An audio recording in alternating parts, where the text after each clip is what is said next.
કેવીની class YouTube ચેનલમાં આ સારે મિત્રોનું હું દિલથી સ્વાગત કરું છું। આજે વિદ્યાર્થી મિત્રો વાત કરીશું ધોરણ 9માં આપણી મિત્રો જે નવી પ્રયોગ પોથી ગાલા પ્રયોગ પોથી આપવામાં આવેલી છે તેમાં વિદ્યાર્થી મિત્રો પ્રયોગ નંબર 6 નું આપણે આ વિડીયોમાં સચોટ સાચું અને સંપૂર્ણ સોલ્યુશન કરવાના છીએ। વિદ્યાર્થી મિત્રો વિડીયોની શરૂઆત કરીએ તેના પહેલાં ખાસ ચેનલમાં નવા છો તો મિત્રો ચેનલને અવશ્ય સબસ્ક્રાઇબ કરી વિડીયોને લાઇક અને શેર કરવાનું ન ભૂલતા। અને મિત્રો ધોરણ 9ની સ્વાધ્યાયન પોથીનું સંપૂર્ણ સોલ્યુશન મિત્રો આપણે બનાવીને મૂકેલું છે। જો તમારે જોવાનું બાકી છે તો ચેનલના પ્લેલિસ્ટમાં જઈને જોઈ શકો છો। પ્રયોગ નંબર 6માં મિત્રો હેતુ છે ટિન્ડલ અસરની ઘટના સમજવી, જેમાં આપણે જરૂરી સાધનોમાં 2 કાચના બીકરો જરૂર પડશે, એક નાની ટોર્ચ, બેટરીની જરૂર પડશે। હવે આપણે જરૂરી પદાર્થ આ પ્રયોગ કરવા માટે શાની જરૂર પડશે તો કોપર સલ્ફેટનું તમારે દ્રાવણ લેવાનું છે, પાણી અને દૂધનું મિશ્રણ કરવાનું છે। હવે વિદ્યાર્થી મિત્રો તમને અહીંયા આકૃતિ આપેલી છે જેમાં પ્રકાશનો માર્ગ દ્રશ્યમાન બનતો નથી, બરાબર। જે અહીંયા કોપર સલ્ફેટના દ્રાવણ નાખેલું છે, સાચું દ્રાવણ છે, અને બીજું છે પ્રકાશનો માર્ગ દ્રશ્યમાન બને છે જેમાં પાણી અને દૂધનું મિશ્રણ કલેલ દ્રાવણ નાખેલું છે। તો આના આધારે આપણે આ મિત્રો આકૃતિ નામ નિર્દેશ સાથે તમારી અહીંયા જે જગ્યા આપેલી છે તેમાં દોરવાની છે। આ પ્રયોગ પદ્ધતિ છે એનું વર્ણન આપણે કરીએ તો એક બીકરમાં અડધા ભાગ જેટલું પાણી લઈ તેમાં 2 થી 3 ગ્રામ કોપર સલ્ફેટ ઓગાળી કોપર સલ્ફેટનું દ્રાવણ બનાવવાનું છે। બીજા બીકરમાં અડધા ભાગ જેટલું પાણી લઈ તેમાં 15 થી 20 ml દૂધ ઉમેરવાનું છે અને કલેલ દ્રાવણ બનાવવાનું છે।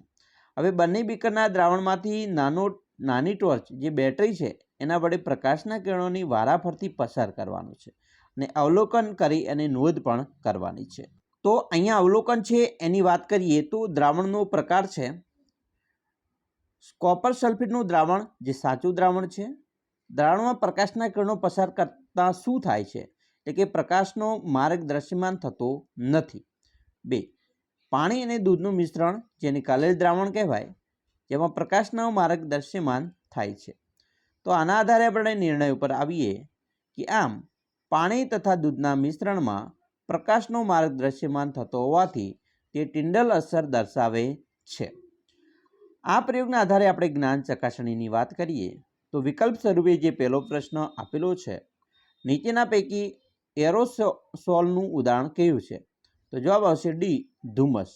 2 વિક્ષેપિત કલા પ્રવાહી અને વિક્ષેપન માધ્યમ ઘન હોય તેવા કલેલ સ્વરૂપને શું કહે છે તો જેને જેલ કહેવાય। 3 વિક્ષેપન માધ્યમ પ્રવાહી અને વિક્ષેપિત કલા વાયુ હોય તેવા કલેલ સ્વરૂપને શું કહે છે તો તેને ફીણ કહેવાય।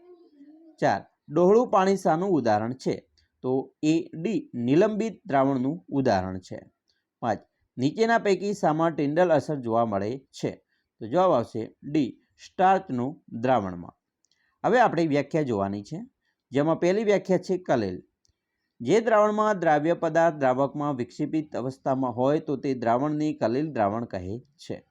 બીજું છે ટિન્ડલ અસર, કલેલ એટલે કે સોલમાંથી પ્રકાશનું કિરણ પસાર કરતા કલેલ કણો વડે પ્રકાશ કિરણોનું પ્રકીર્ણ થવાથી તેનો માર્ગ પ્રકાશિત થાય છે તો આ ઘટનાને ટિન્ડલ અસર કહે છે। અહીંયા વિદ્યાર્થી મિત્રો તમારા શિક્ષક સૂચન મારશે, તમે પ્રયોગ લખેલો છે એના આધારે તમને અહીંયા ગુણ માર્ક્સ પણ આપવામાં આવશે, શિક્ષકની સહી કરશે, તમે કેવો પ્રયોગ લખ્યો છે એના ઉપરથી તમને અહીંયા ગુણ આપશે। વધારે તમારે જરૂર છે પ્રયોગ વિશે માર્ગદર્શનની તો અહીંયાથી તમે માર્ગદર્શન પણ મેળવી શકો છો। તો આ વાત કરી વિદ્યાર્થી મિત્રો પ્રયોગ નંબર 6ની।